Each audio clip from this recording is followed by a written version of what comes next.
Why didn't the skeleton cross the road? Why? He didn't have the guts.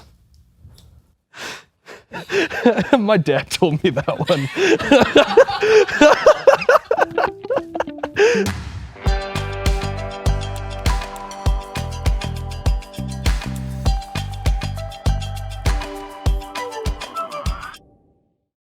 Well, I am 18 years old, despite my nice beard. I don't know how else to say that, but I'm 18 years old. I'm 18 despite years my old. great appearance. Yes. I'm very humble. I'm a college freshman at Cornerstone University studying biblical studies with a minor in family studies. Did you ever think you'd be doing that? Absolutely not. When I was about 7, my mom and dad got a divorce. And that time afterward, I had to grow up really quick. My mom would make me go to church. My mom's the kind of lady that I love her, sweetest lady you'll ever meet. But if you get on her bad side, she will be scary. So I'd go to church with her, but not really for myself. I literally only went for my mom. But slowly as it got into end of sophomore year, start of junior year in high school, I really just started to lose my sense of joy. And so I started to look for it. It's like, God, what is going on? Why is there no joy? Can you give me joy? And in that moment, I felt like there was no answer. But I felt like I wasn't good enough for him anymore. Like he had just left me. And it just kept spiraling. And the more and more I looked for happiness, the more and more I fell out of control. I dove heavy into alcohol. This April will be 2 years sober. So that's a big thing. I would party, I'd look at stuff I shouldn't have on the internet. I got into toxic relationships with a couple of girls. And then it just still wasn't helping to the point where I started to self-harm. To the point where there was heavy scars on my arms. To the point where long sleeve shirts actually became the normal. Until it got to in my junior year where I attempted on my own life. Obviously it didn't work.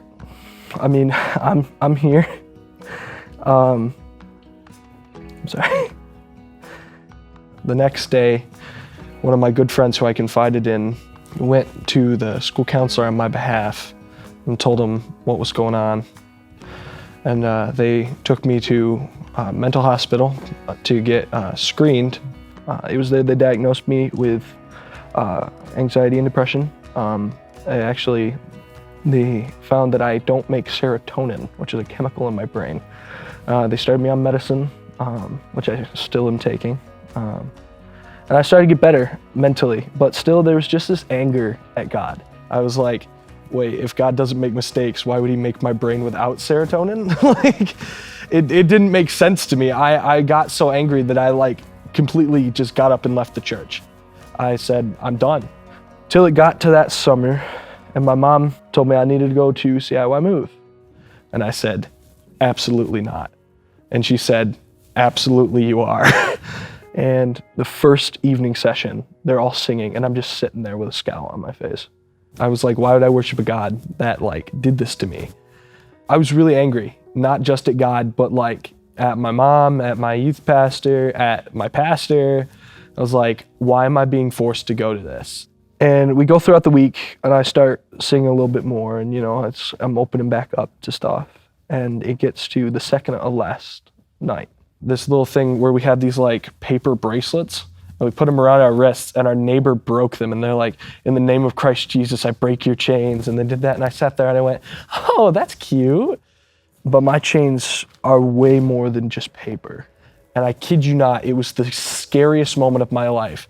The speaker on stage goes, and I know what you're thinking. My chains are made of more than mere paper. And I just sank into my chair. And I just started crying. Where I come from, we don't cry a lot, especially big men. We tough it up. And I'm sitting there bawling my eyes out. People were laying their hands on me and praying for me. And then he points up to the balcony. He's like, and up in the balcony, there's these doorways lit with LEDs. And if you're ready to step out of the darkness and into the light, I want you to go up with your sponsors and I want them to pull you through. I get pulled through and I'm crying. I walk back with one of my best friends in the world. His name is Lane. With having been a self-harmer, I ended up with a heavy amount of scars on my arms. And I go into the bathroom. And so I'm like splashing water on my face. And like, I roll up my sleeves to wash my hands. And I just freeze.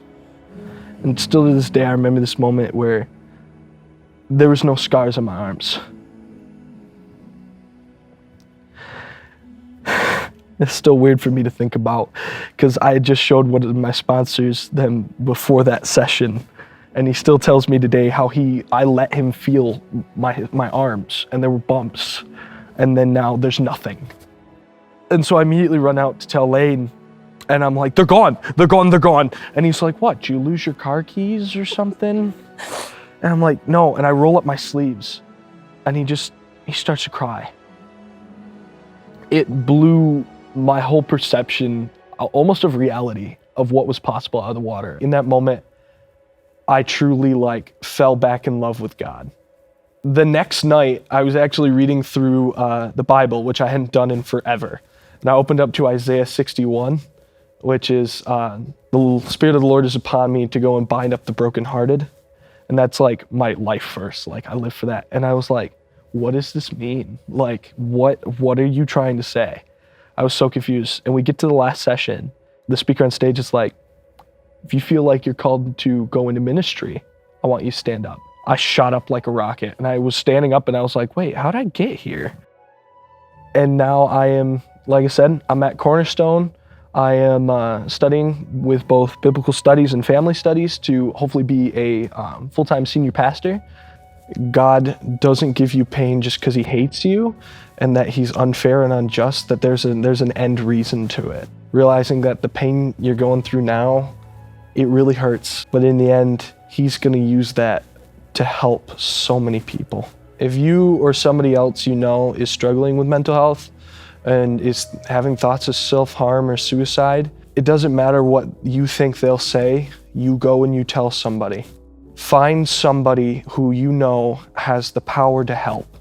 They're either gonna be mad at you for a little bit, or they're gonna end up doing something that's gonna make you lose them, and that is not something anybody wants. My name is Brendan, and I'm a kingdom worker.